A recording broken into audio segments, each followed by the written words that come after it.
abram suas Bíblias no texto de Ruth, no capítulo 1. O livro de Ruth.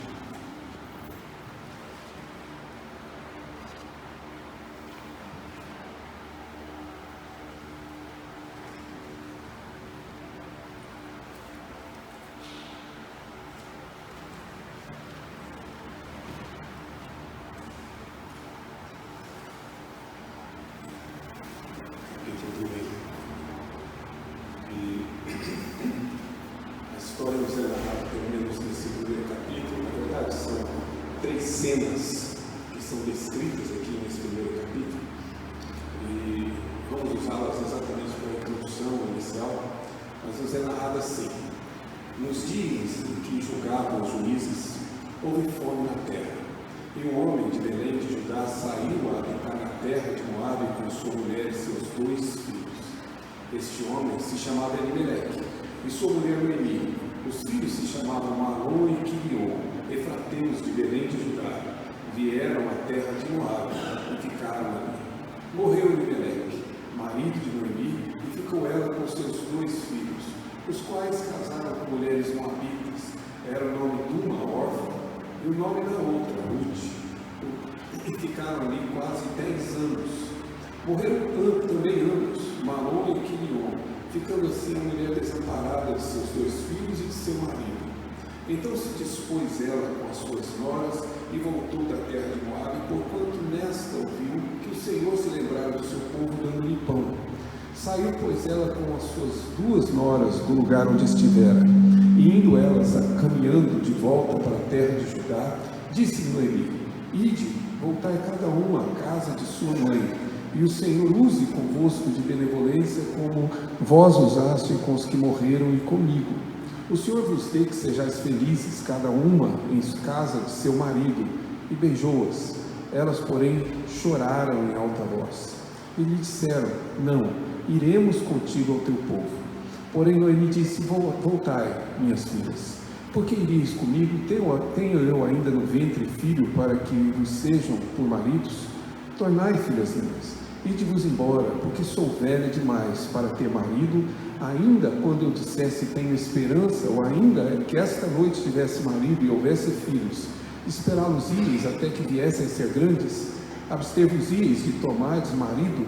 Não, filhas minhas, porque por vossa causa a mim me amargura o ter o Senhor descarregado contra mim a sua mão. Então de novo, chorando em alta voz, Orfa, com um beijo, se despediu de sua sogra. Porém, Ruth se apegou a ela. Disse Noemi: eis que a tua cunhada voltou ao seu povo e aos seus deuses. Também tu volta após a tua cunhada. Disse, porém, Ruth: não me inste para que te deixe, e nem me obrigues a não seguir. Porque onde quer que fores, irei eu, e onde quer que pousares, ali pousarei eu. O teu povo é o meu povo, o teu Deus é o meu Deus. Onde quer que morreres, morrerei eu, e aí serei sepultada. Faça-me o Senhor o que bem lhe aprouver, se outra coisa que não seja a morte me separar de ti. Vendo, pois, Noemi que de todo estava resolvida a ir com ela, deixou de insistir com ela. Então ambas se foram, até que chegaram a Belém. Sucedeu que ao chegarem ali, toda a cidade se comoveu por causa delas, e as mulheres diziam: não é esta Noemi? Porém ela lhes dizia: não me chameis Noemi, chamai-me Mara, porque grande amargura me tem dado o Todo-Poderoso. Ditosa eu parti, porém o Senhor me fez voltar pobre. Por que, pois, me chamareis Noemi, visto que o Senhor se manifestou contra mim, e o Todo-Poderoso me tem afligido? Assim voltou Noemi da terra de Moabe com Ruth, sua nora, a Moabita, e chegaram a Belém no princípio da cega da cevada, diz o escritor deste pequeno livro. No ano de 1988, talvez alguns dos irmãos aqui se lembrem, em menos de 24 horas, 2 expoentes políticos brasileiros morreram.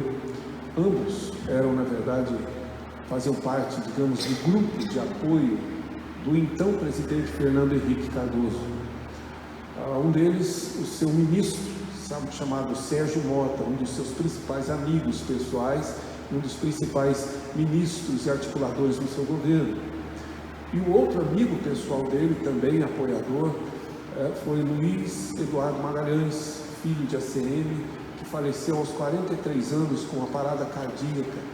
Em menos de 24 horas, os dois faleceram.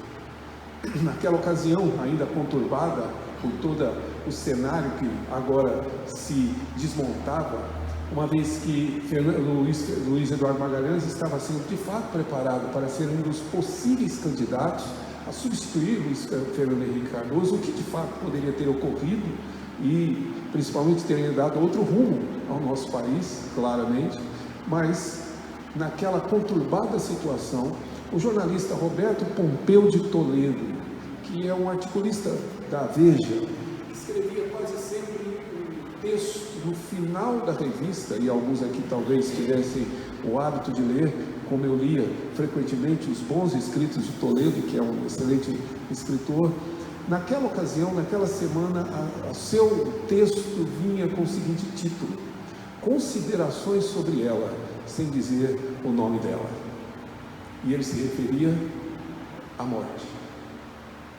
O texto, muito bem escrito, trata exatamente da condição em que a morte chega, inevitavelmente, sem aviso, na vida das pessoas.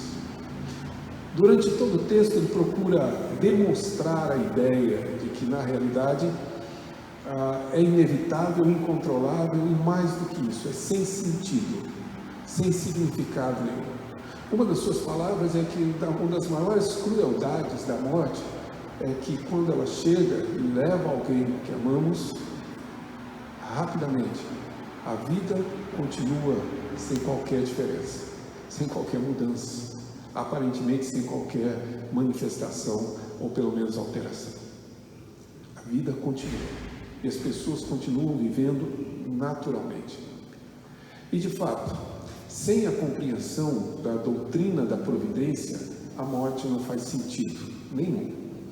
A morte é uma fatalidade inexplicável, esperada, mas sem razão, sem sentido e sem significado.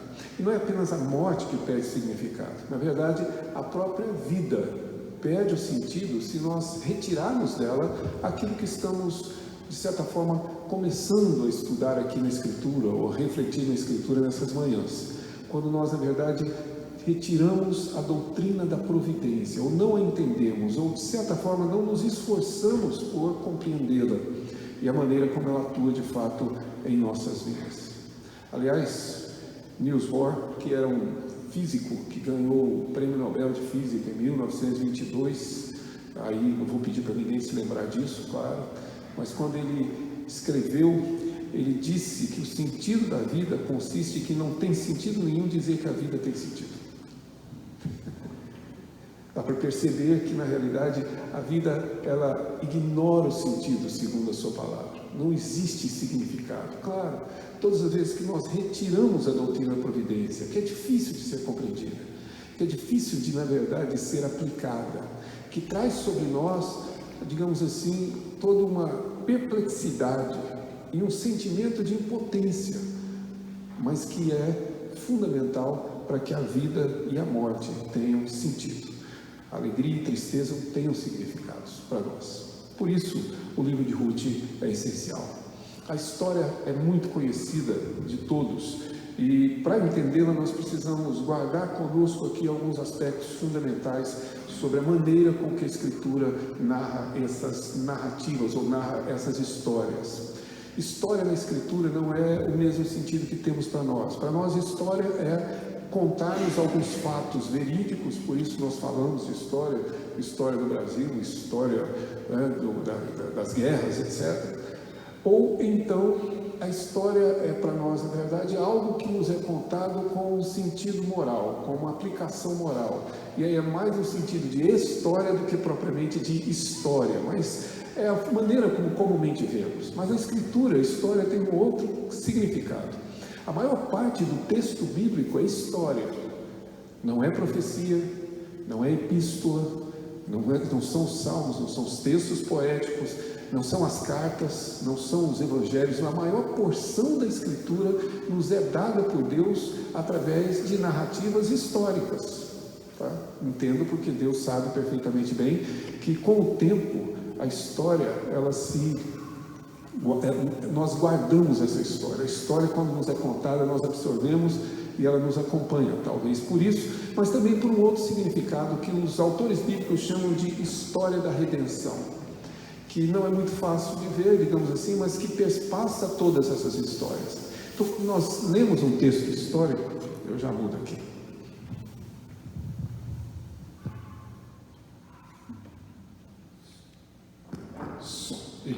Ok, obrigado. Quando nós lemos todas essas histórias, acho que o problema do microfone chiar não é a pilha dele, mas a minha. Só chia na minha mão, né? Então acho que sou eu a causa desse mal. Também outro mistério que quem sabe um dia a gente desvende.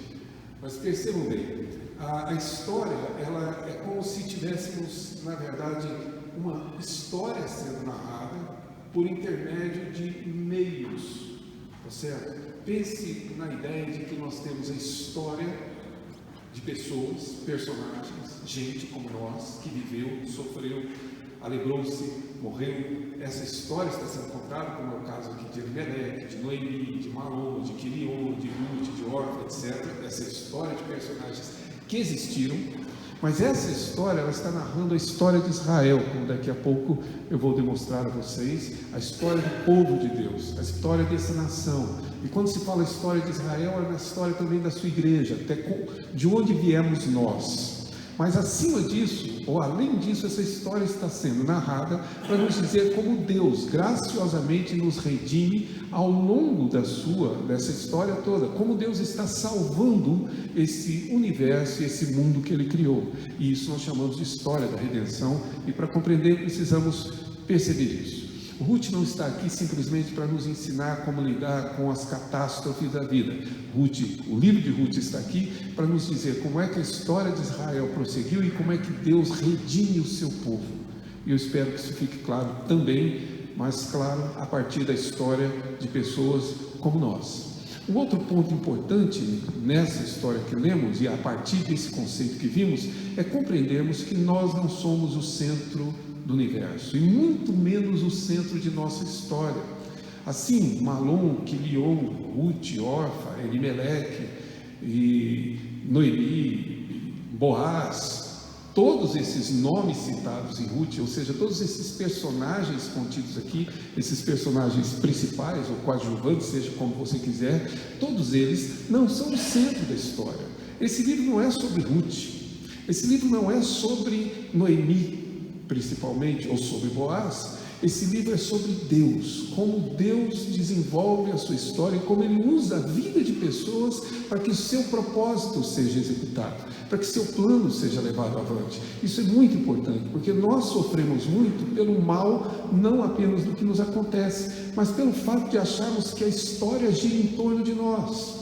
Muitas vezes não entendemos que fazemos parte de um plano, que nossa vida está sendo conduzida para cumprir um propósito, que pode ser longa ou curta, pode ser cheia de realizações, de sucessos, como pode ser realmente marcada por fracassos e sofrimentos, mas porque cumpre um propósito maior, que é o propósito de redenção de Deus. A história da redenção tem primazia sobre a história da nossa vida. Mas nós queremos escrever uma história da nossa vida separada, para usar uma expressão bem mais jovem hoje, desplugada de Deus, certo? Fora daquilo que Deus é. Há uma história minha, independente do que Deus venha fazer no universo, a minha história tem que ser conduzida da maneira como eu acho que deva ser. E é por isso que sofremos mais do que deveríamos sofrer, em boa parte por nossa própria condição, pela própria maneira como nós vemos o universo. Parece que todo mundo gira em torno de nós. Uma certa ocasião, ouvi uma palestra e o preletor contou uma parábola que eu já devo ter contado aqui, mas é a parábola do galo. Não sei se vocês conhecem ou se lembram, e nessa hora agradeço a Deus a memória de vocês, porque se não se lembram, posso contar de novo.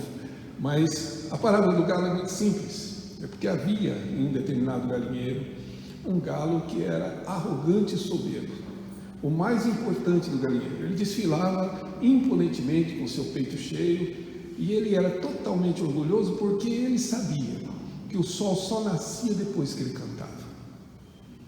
Então era seu papel e sua função. Toda manhã ele se levantava, cantava e logo depois o sol aparecia. Se sentia o ser mais importante do universo, fazia o sol nascer todos os dias.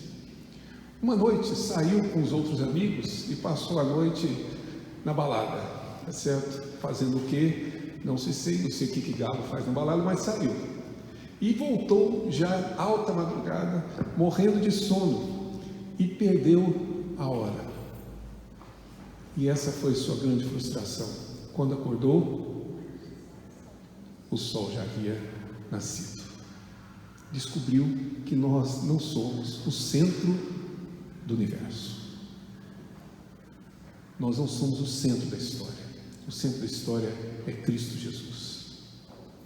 Nós somos objeto dela, mas não o seu centro. E olhando assim, podemos, quem sabe, compreender um pouco melhor o que a providência divina nos é ensinada através da história de Ruth, que deve ter ocorrido no tempo de Gideão, durante a perseguição dos midianitas, que trouxe fome sobre a terra. E enquanto Gideão lutava para libertar o povo de Deus, Elimeleque tomou a decisão de buscar sustento para sua família na terra de Moabe, na terra desse povo vizinho, desse povo que não era o seu povo. E sendo ele de Belém do Judá, Moabe ficava a uma distância curta, era a travessia realmente do Jordão para chegar até a região ou nas campinas chamadas Moabe. E ele busca ali então recurso para a sua sobrevivência.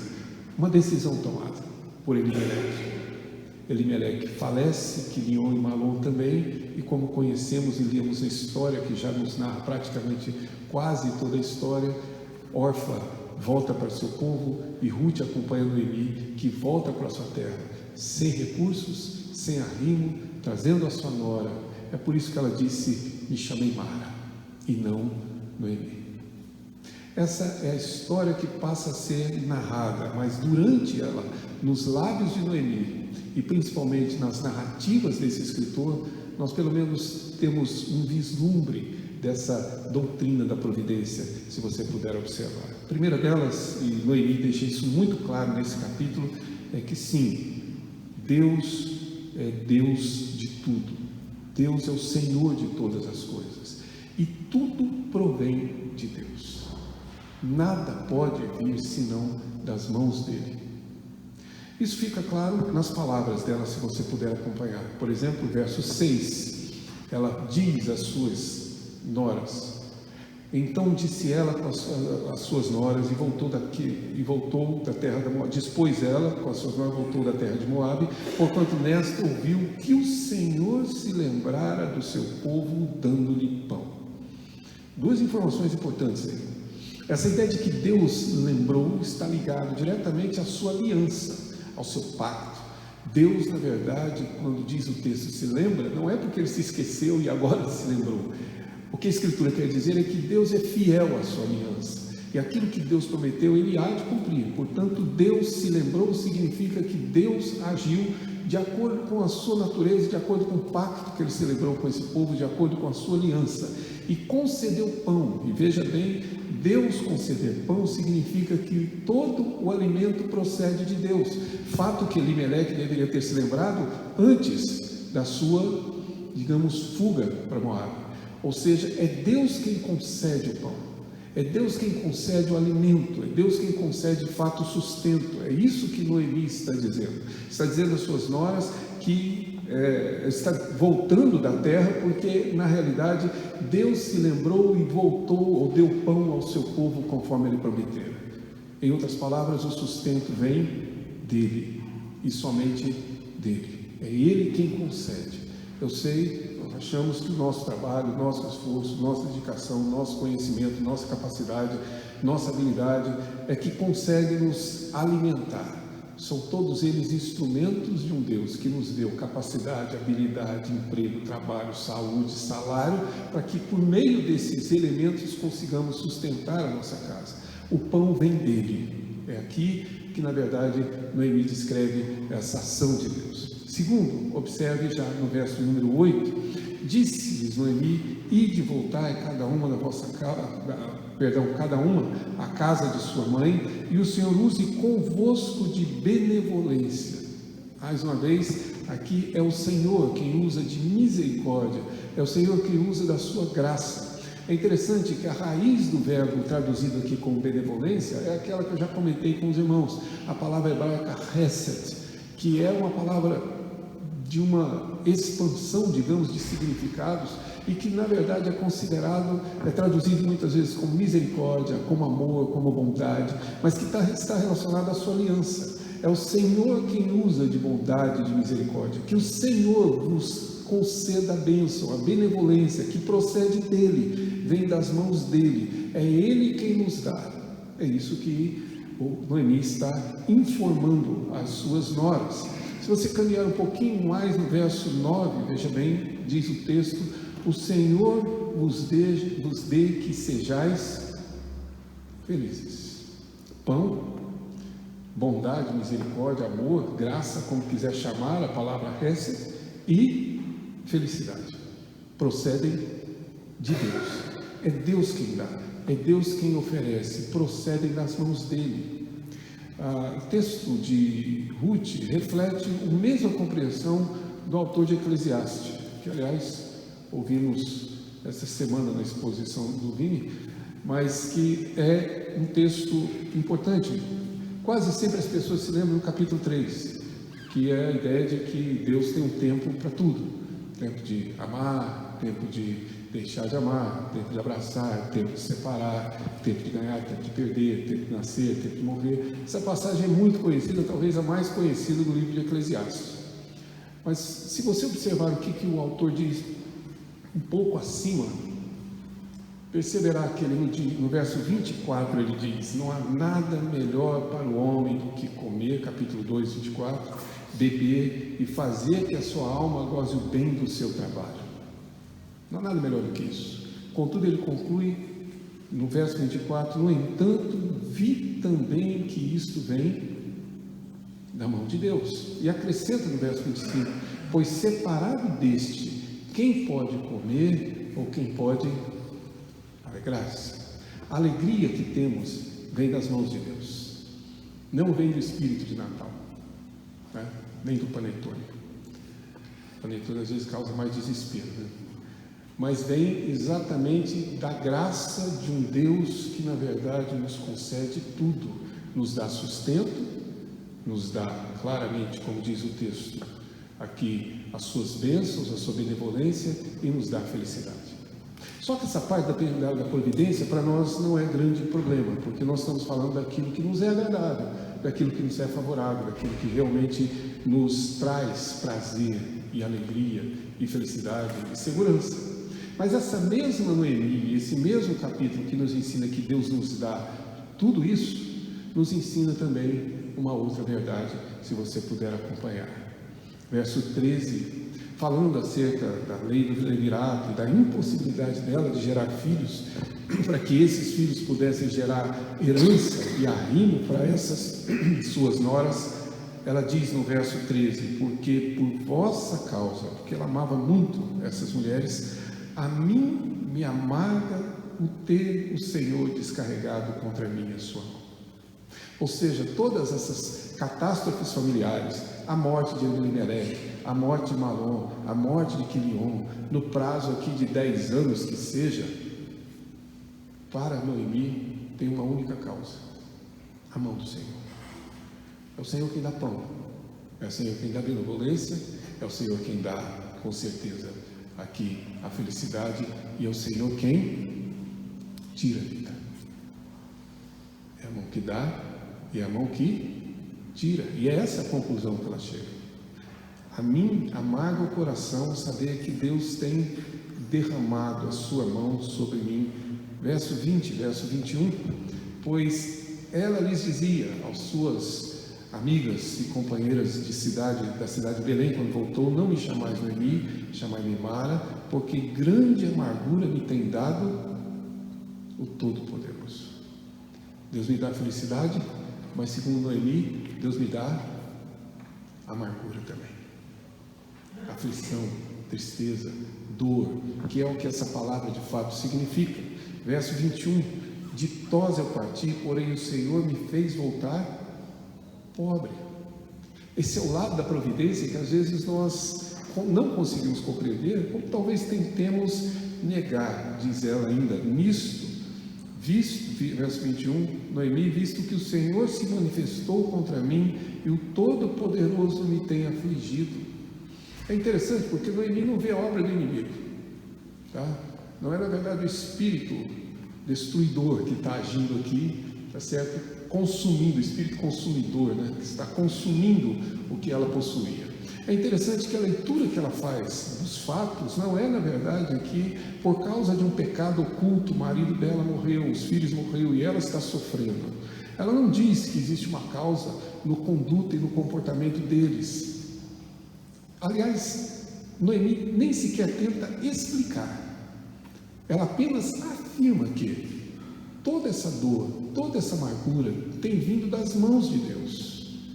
Deus nos deu exatamente toda a alegria, mas Deus também concedeu aqui à vida dela amargura, dor, que ela não explica, mas ela compreende e afirma. Essa é a questão da teologia da providência. É quando nós temos que lidar com essas situações, quando nós temos que lidar exatamente com esses significados, até por conta dos próprios nomes. Vocês sabem que o nome para o judeu não era dado por causa de alguma beleza estética no nome, como se faz ou até hoje no Brasil. É por isso que eu chamo Joer, pela beleza estética desse nome. Mas é dado por conta particularmente do significado, do momento em que isso traz. O nome tem significado, muitas vezes reflete o caráter da pessoa, procura refletir o caráter da pessoa. É por isso que Jacó foi trocado o seu nome de Jacó para Israel, e assim sucessivamente. É por isso que o marido de Noemi se chama Elimeleque. O Senhor é o meu rei. Ironicamente, é esse o significado do nome de Elimeleque. Ele está claramente demonstrando aqui, inclusive o próprio nome de Mara, que significa agora amarga, porque o Senhor amargou a minha vida e hoje eu sou uma mulher cheia de amargura, não contra Deus, mas cheia de dor, cheia exatamente desse sentimento. Aqui ela chama ao próprio Deus de Shaddai, ou seja, o El Shaddai, o Deus Todo-Poderoso, o Deus que detém todo o poder, o Deus onipotente, o Deus, na verdade, que tem todo em suas mãos, tem derramado contra mim, tem me afligido. Ele tem feito isso e ela sabe perfeitamente bem. Essa é a ideia, digamos aqui, que ela traz. A alegria e a amargura da vida procedem de Deus. Essa é a conclusão da doutrina da providência. Por isso que eu digo que morte e vida perdem significados sem a doutrina da providência. Como eu explico isso? Não sei. Tristezas e alegrias perdem significado sem a providência de Deus. É Deus quem concede tanto um quanto o outro. Se compreendermos isso, já caminhamos um pouco dentro daquilo que trouxe ao coração de Noemi, digamos, conclusões necessárias, contudo, não completas. Mas eu gostaria que você caminhasse um pouco. Obrigado. Muito obrigado. Daqui a pouco, do jeito que vai vir aqueles garrafões de 5 litros, né? Mangueira. Veja, por favor, um outro ponto importante aqui, que o autor do livro nos conduz. Verso de número 3, no capítulo 2. Eu vou ler do verso primeiro. Tinha Noemi um parente de seu marido, senhor de muitos bens de família, da família de Elimeleque, o qual se chamava Boaz. Rute, a moabita, disse a Noemi: deixa-me ir ao campo e apanharei espigas atrás daqueles que me favorecer. Ela lhe disse: vai, filha minha. ela se foi, chegou ao campo e apanhava após os segadores, e por casualidade entrou na parte que pertencia a Boaz, o qual era da família de Elimeleque. E eis que Boaz veio de Belém e disse aos segadores. Bom, uma explicação histórica, do contexto histórico, para que entendamos. Em Israel havia uma lei chamada de rebusta, que é uma lei, na verdade, que determinava que os pobres colhiam os grãos e as espigas que caíam no chão. Então, quando os segadores passavam, por exemplo, colhendo milho ou colhendo grão, trigo, o que caía ao chão pertencia aos pobres, para que dessa forma eles pudessem ter sustento, certo? Então eles passavam e vinham cegando. Deus sabe como é, criou uma lei no qual os necessitados também trabalham e não ganham nada de graça. Não é, na verdade, aqui uma esmola, mas eles cegavam também, mas cegavam após aqueles que colhiam. Deus estabeleceu essa lei. E é exatamente isso que Ruth pede a Noemi: deixe-me ir, passando necessidade, sem alimento em casa, para que eu vá atrás dos segadores, e aí eu colho as espigas. O autor começa a nos preparar para a história, dizendo que ela entrou, por casualidade, no campo de Boaz. Pois bem, o que ele está nos dizendo é que Deus é o Senhor da casualidade. O acaso nada mais é do que um Deus invisível agindo por meios visíveis. Não existe acaso, existe um Deus que atua. Percebam, aqui existe um sincronismo que somente Deus poderia criar. Ela cegando, entrando sem o saber, que quem vai dizer isso para ela depois é Ruth. O autor está nos preparando, mas ela não sabia.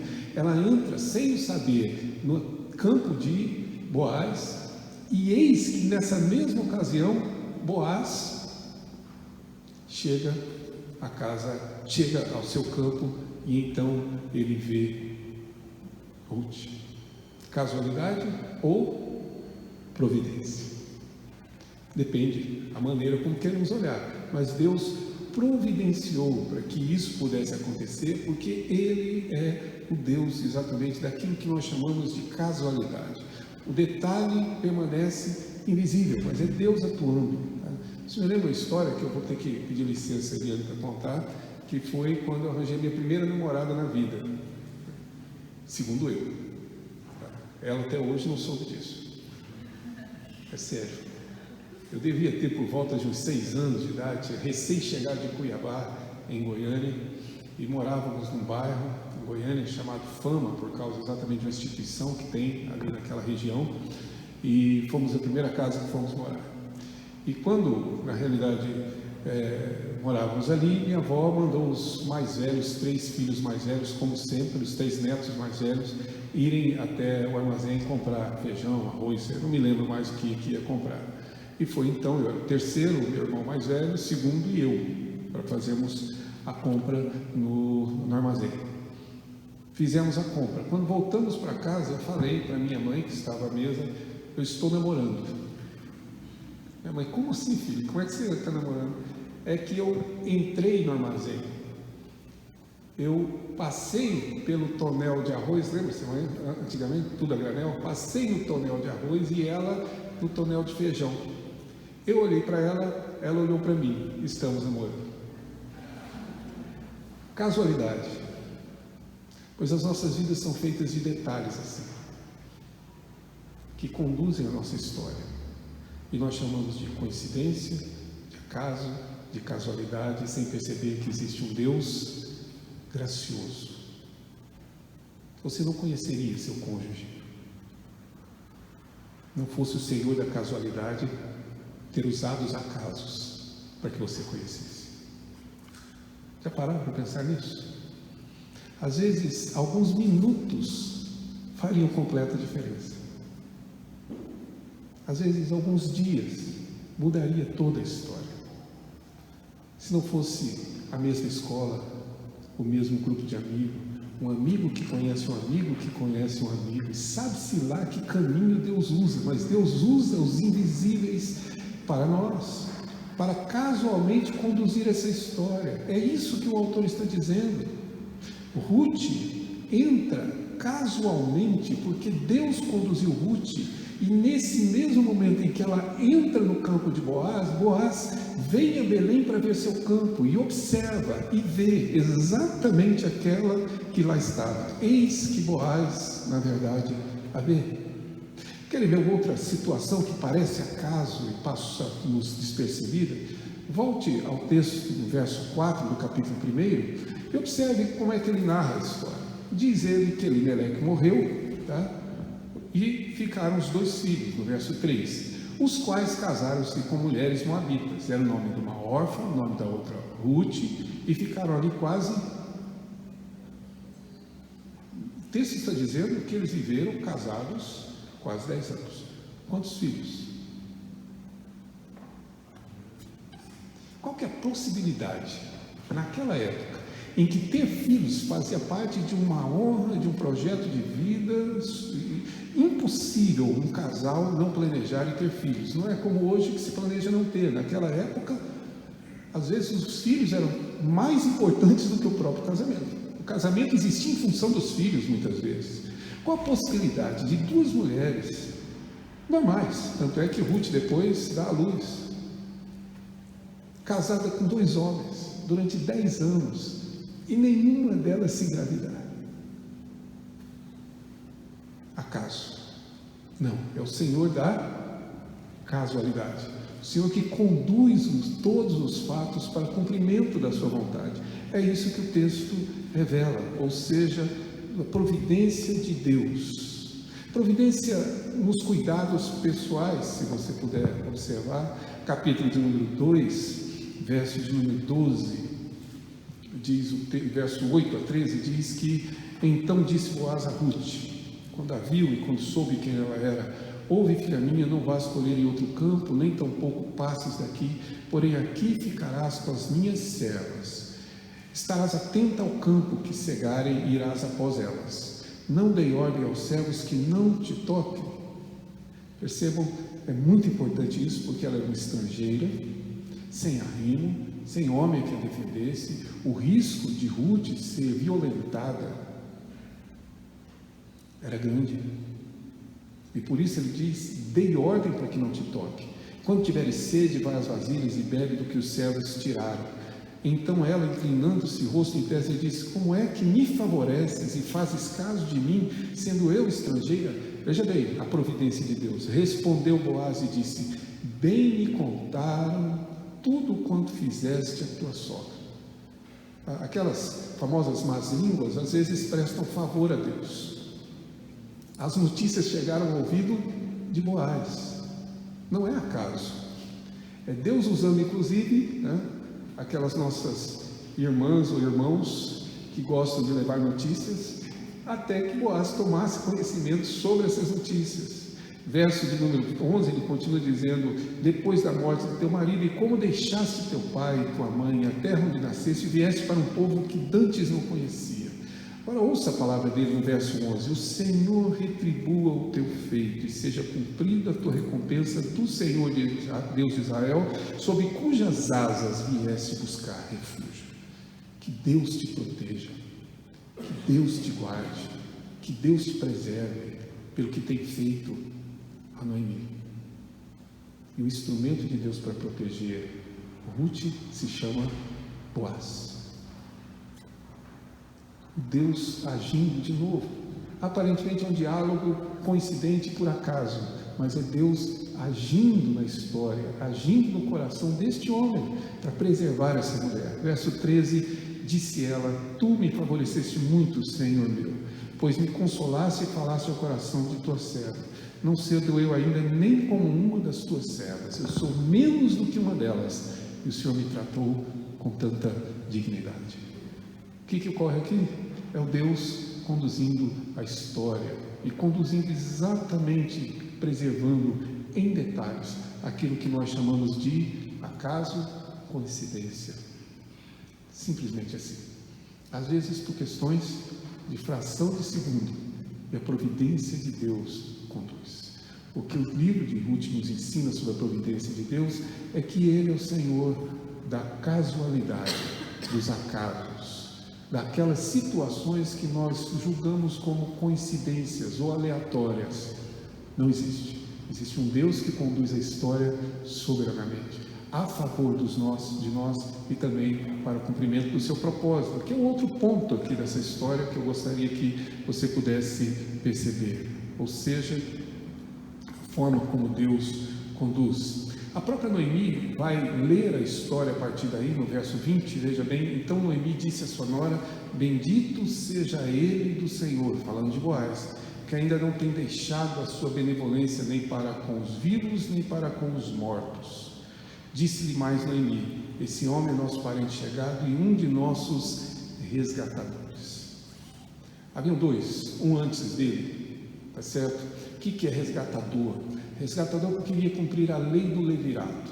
Quando o homem morria sem deixar herança, sem deixar filhos para herdarem o seu, digamos, o seu patrimônio, né, da família, e que precisava voltar à família a cada 50 anos, no ano do jubileu, quando isso passava a mão de terceiros, quando não havia uma lei em que o cunhado, ou seja, o parente mais próximo, então por isso irmão, se não tivesse irmão, então parente mais próximo, tomasse aquela mulher como sua, tivesse com ela um relacionamento, tivesse filho, constituísse um casamento, e o filho que nascesse dessa relação não é filho dele, mas filho do falecido. Alguém tinha que suscitar a herança de Elimeleque. E é exatamente esse resgatador que casualmente Ruth entrou no campo, que casualmente Boaz chegou naquela hora, que casualmente disseram e contaram para Boaz toda essa história. Portanto, é essa casualidade toda que indica esse propósito de Deus, e a providência de Deus tem seu propósito. E aí eu preciso convidá-lo a olhar para o capítulo de número 4.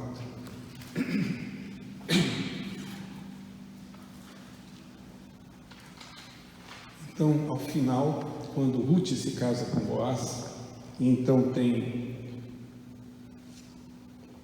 um filho, e esse filho recebe o nome de Obed. A história então é dita: este é o pai de Jessé, verso 17, que é o pai de Davi. E então vem essa curta genealogia. São estas, pois, as gerações de Perez. Perez gerou Hezron, Hezron gerou Rão, Rão gerou Aminadab, Aminadab a Naasson, Naasson Salmão, Salmão gerou Boaz, Boaz gerou Obed, Obed gerou Jessé, e Jessé gerou a Davi. O que Deus está nos mostrando? É que os atos dele têm propósitos, e propósitos maiores do que o nosso. Até o lugar onde o livro de Ruth está. O livro de Ruth ocorre, ou seja, a história de Ruth acontece durante o período do livro de Juízes. Se você olhou o verso primeiro, está dito lá: nos dias em que julgavam os juízes, como eu disse provavelmente em Gideão, naquele período dos juízes. Veja como a Escritura de Deus, parece que é um livro só, e é mesmo, tem um autor só, vai nos ensinando sobre, vai nos preparando para essa história, por favor. Se você lê, por favor, no capítulo 17, do livro de Juízes, verso 6, observe o que ele nos diz. Capítulo 17 de Juízes, no verso 6, diz assim: naqueles dias não havia rei em Israel, e cada um fazia o que achava mais reto. Não havia rei em Israel. Observe o texto do capítulo 18, verso 1. Naqueles dias não havia rei em Israel, e a tribo dos danitas buscava para si herança em que habitar, porquanto até aquele dia entre as tribos de Israel não lhe havia caído sorte por herança. Se você vai ao capítulo 19, no verso 1, o autor escreve: naqueles dias não havia rei em Israel. E aí fala de um homem levita que teve realmente com a sua concubina, e conclui, na verdade, o verso, capítulo 21, verso 25, o último verso, claro, do livro de Juízes: naqueles dias não havia rei em Israel, e cada um fazia o que achava mais reto. Ou seja, o livro de Juízes está sempre nos chamando, então, de que não havia rei em Israel. Cada um fazia bem, entendia, mas não havia rei em Israel. Quem julgava era o juiz, mas não faltava rei em Israel. Qual é o livro que nos diz, ou nos ensina, ou narra a história para nós da instituição desse rei? Primeiro, o livro de Samuel, que vai contar como Deus, na verdade, escolhe Davi, que é o rei segundo o seu coração, depois de ter dado, na verdade, indicado, na verdade, Saul antes para mostrar que é o rei segundo o coração dos homens, mas o rei de Deus é Davi. Qual é o livro então que relaciona essa história, que nos diz como é que Davi veio, de onde ele veio? Qual é o livro que nos diz que ele vem exatamente de acordo com a promessa de Deus, ou seja, aquele que é descendente da própria linhagem que procede de Belém? A resposta é simples, é o livro de Ruth. A colocação do livro de Ruth já tem exatamente essa intenção de mostrar para nós como Deus conduz esse propósito e essa história. Nem sempre nos é possível saber, dentro da providência de Deus, as razões dos fatos. Por que Deus faz e por que Deus não faz? Ou por que Deus agiu dessa forma? Nem sempre nos é possível, mas, por outro lado, percebam, às vezes é possível saber quando nós lemos a história do fim para o começo. Lendo do começo para o fim, fica difícil. Se você me perguntar por que aconteceu um determinado fato em nossas vidas nos dias de hoje, mas pode ser que lá no futuro, olhando para trás, olhando do fim para o começo, aí sim nós consigamos entender por que é que Deus agiu desta maneira ou de outra maneira. Tenhamos algum vislumbre disso. Por que Deus levou a vida de Elimeleque, não sabemos. Se vocês perguntarem se eu acho que Elimeleque de fato errou, saindo da sua terra e voltando para outra terra, a resposta é sim, eu acho que ele cometeu um grande erro. Ele não confiou no rei que era seu nome, inclusive, Deus que era o rei do seu nome. Ele realmente foi buscar pão em outras terras, não aguardando que Deus providenciaria na sua terra. Mas o erro de Elimeleque cumpre um propósito divino. Até as falhas humanas estão sob o cuidado dele, estão cumprindo o seu propósito, que aliás é o nosso próximo capítulo nessa história, é entender como é que Deus usou o grande pecado de Davi para cumprir a sua história, como Deus planejou por meio de um erro fazê-lo, o mesmo erro que nós vemos aqui, se vocês perceberem. Há um pequeno detalhe nessa genealogia que muitas vezes as pessoas não percebem. Se você for a Mateus 1, Mateus escolhe esta genealogia exatamente como ela está aqui para falar da chamada genealogia de Jesus. Ele retira exatamente aqui, de Perez a Davi, é exatamente o que você vai encontrar em Mateus 1. A genealogia de Jesus contada sob a ótica de Mateus, com uma diferença. É que Mateus acrescenta o que, na verdade, o autor do livro de Ruth não acrescentou aqui. Alguns casos interessantes que estão ligados aqui. Por exemplo, no verso 18, são essas, pois, as gerações de Perez. Alguém sabe de quem que Perez é filho? Sua mãe teve 2 filhos. Tamar teve 2 filhos, Gerá e Perez. Perez, mais novo, foi o escolhido, porque Deus tem esse costume, né? Algumas pessoas dizem que é senso de humor, mas não é, Ele nos ensinando também. Deus escolheu o mais novo e não o mais velho para si. E Perez é filho de Tamar. A questão é que é filho de Tamar com seu sogro, Judá, filho de Jacó. Perez é fruto de um incesto, mas está aqui, exatamente aqui. Se você continuar lendo, o texto vai falar que Aminadab, no verso 20, gerou a Naasson, e Naasson gerou a Salmão. Mateus vai nos dizer que Salmão é exatamente o marido de Raabe, a meretriz de Jericó, aquela que acolheu os espias e que fez um pacto de preservação dela e da sua família, que Deus preservou e lhe deu um marido. Raabe está aqui exatamente casada com Salmão, um incesto, uma meretriz e então finalmente uma estrangeira.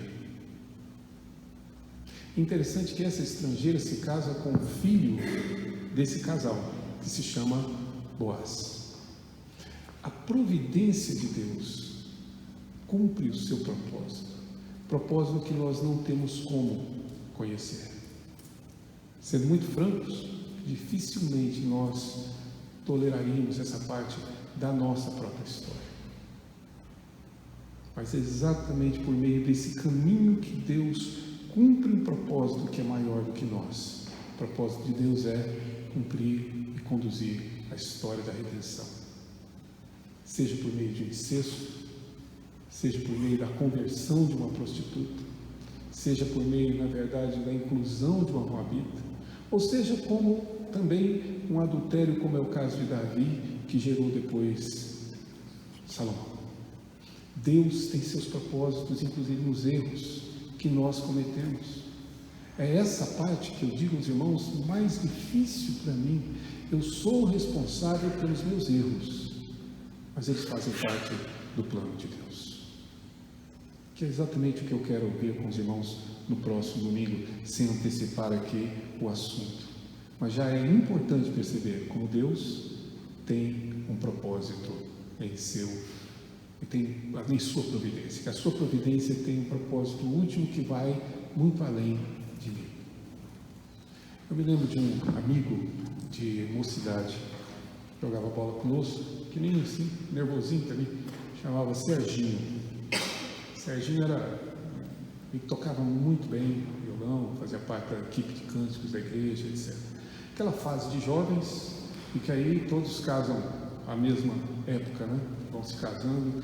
Eu não era pastor na época, era na verdade da idade dele, etc. E um dia estávamos nós conversando com ele, que ele já havia se casado, a esposa havia engravidado e dado à luz a um filho. E esse filho durou exatos um mês e faleceu. E o coração de Serginho estava como o coração de Noemi, amargurado. E conversando conosco, ele perguntava sempre: por quê? Por quê? Qual a razão? Por que Deus fez isso comigo? O que eu fiz a Deus? Essas perguntas que ocorrem conosco, já que não entendemos o propósito nem da vida nem da morte.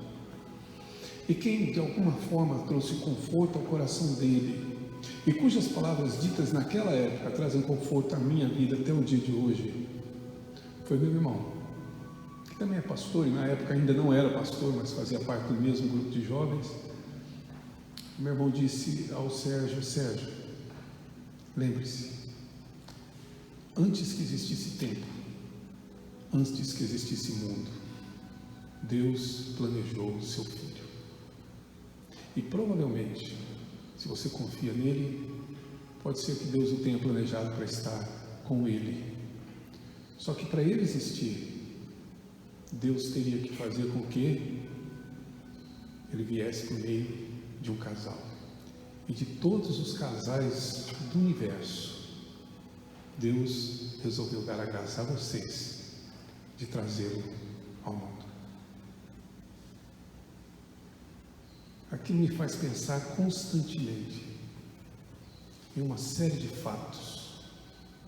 Foi a mesma palavra que posteriormente usei para aconselhar uma amiga que não conseguia entender, eu espero que tenha conseguido entender, por que o seu filho é deficiente. Porque de todos os casais da face do universo, Deus resolveu conceder a esse casal a graça de trazê-lo à existência e de cuidar dele. Porque existe um propósito além de nós. A história não termina em mim e eu não sou o centro da história. Na verdade, nós temos claramente aqui a vislumbre de Deus desenrolando sua história da redenção. E a nossa vida faz parte disso. Aquele fato que aconteceu com você e que provavelmente conduziu você, faz parte dessa história. Tá? É muito, vou aqui de novo narrar, mas é muito singular, ou pelo menos tanto quanto mais próximo de vocês o exemplo, para entender como a história de Deus vai sendo desenvolvida, mas nós só estamos cumprindo um plano que é dele. Eu vim de Goiânia, estava trabalhando no Mackenzie, meu presbitério ainda era lá, o de Goiânia, e fui numa reunião do Supremo Concílio, não porque eu quisesse estar lá, nem porque fui eleito como representante, mas porque fui lá representando o Mackenzie para divulgar um projeto da nossa área, que é o famoso Mackenzie Voluntário, já conhecido. Estava lá fazendo isso, não era deputado do Supremo Conselho, não estava representando nada. Foi lá que encontrei 2 ex-alunos meus e amigos, ambos do presbitério Central Paulistano, que é o nosso presbitério. Cleuton, reverendo Cleuton e reverendo Aguinaldo. Fui tutor do Aguinaldo tutor do Cleuton, e fui professor dos 2. Nos encontramos lá.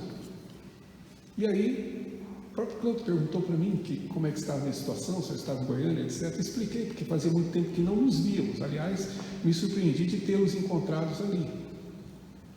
Sabia que o Aguinaldo estava em São Paulo, mas não fazia a menor ideia onde é que ficava essa região da Moca, etc. Eu morava por lado de lá, então não tinha contato. E no outro dia ele voltou e falou comigo: olha, eu conversei com o Aguinaldo, você não quer transferir para o nosso presbitério? Nós estamos precisando de alguém para desenvolver a área de ensino teológico, a gente tem interesse em ter um Instituto Bíblico, queremos plantar igreja, precisamos de alguém para fazer esse trabalho. Tudo bem, se eu puder cooperar. Foi assim que eu me transferi para cá para fazer esse trabalho, e fiz. Andei a pé aqui na Vila Zerina, na Baixa Moca, saía de metrô e de ônibus de casa e ficava andando a pé para estudar e entender o cenário, fazer um planejamento de plantação de igreja. Fiz o planejamento, fiz tudo o que me pediram para fazer, mas o presbitério não tinha recurso para desenvolver o trabalho, então estava no stand-by ali, aguardando que isso acontecesse, até que recebi do presbítero Arnaldo um pedido que pudesse substituir temporariamente o reverendo Rui Fábio, devido à sua enfermidade. E foi assim que vim para cá no final do mês de novembro, no mês de novembro de 2016, se eu não estiver equivocado. E comecei a trabalhar aqui. Naquele mês de dezembro, nosso irmão Rui Fábio fez uma cirurgia para retirada de um tumor. Eu já estava fazendo tratamento do meu tumor também. Daquela cirurgia, nosso irmão não pôde voltar ao trabalho, como não pode até hoje. E foi por isso que o Conselho da Vila Prudente pediu para que eu permanecesse aqui. Não sei se os irmãos entendem, eu não estou dizendo que Deus preparou tudo para que eu viesse para cá. Eu estou dizendo que a minha vinda para cá faz parte de um plano que nós desconhecemos. Um plano que foi desenhado não por casualidades, mas por um Deus que conduziu. Ele tem um plano para o Rui Fábio, ele tem um plano na minha vida, ele tem um plano na vida de vocês. E esse plano cumpre o seu propósito, que vai muito além de nós. É por isso que quando algumas pessoas perguntam se eu vou permanecer aqui, a minha resposta é sempre a mesma: enquanto Deus quiser. E não será nem um dia mais, porque esse propósito pertence a Ele. Só estou aqui cumprindo parte desse plano. Minha vida só tem sentido se for de fato instrumento para o cumprimento dessa história da redenção, com a qual Ele graciosamente permite que eu contribua. E nós todos contribuímos, com alegrias e com tristezas, com fatos que vão nos ferir e nos magoar, vão de fato amargurar o nosso coração, mas são propósitos que conduzem, são histórias que estão sendo conduzidas para o cumprimento de um propósito. Portanto, se você conseguir compreender isso, você vai poder dizer a Roberto Pompeu de Toledo que a morte faz sentido, tanto quanto a vida, que a perda faz tanto sentido quanto o ganho, que o sucesso tem tanto sentido quanto o fracasso, que a dor e a alegria se explicam na providência de Deus.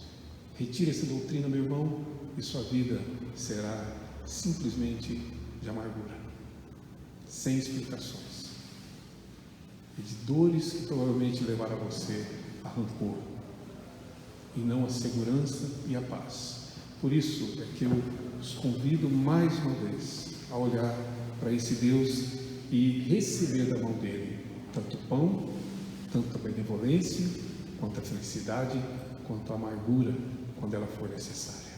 Ou como diz Pedro, que lemos hoje, Ele disse claramente que nisso nós exultamos e nos alegramos, porque na verdade o nosso sofrimento é, se necessário, e por breve tempo. E é nessa confiança que caminhamos. Queria convidá-los a cantar com a equipe um último cântico, e esse cântico expressa, de certa forma, exatamente essa nossa confiança em Deus. Então, se você puder louvar a Deus conosco, antes de encerrarmos assim o nosso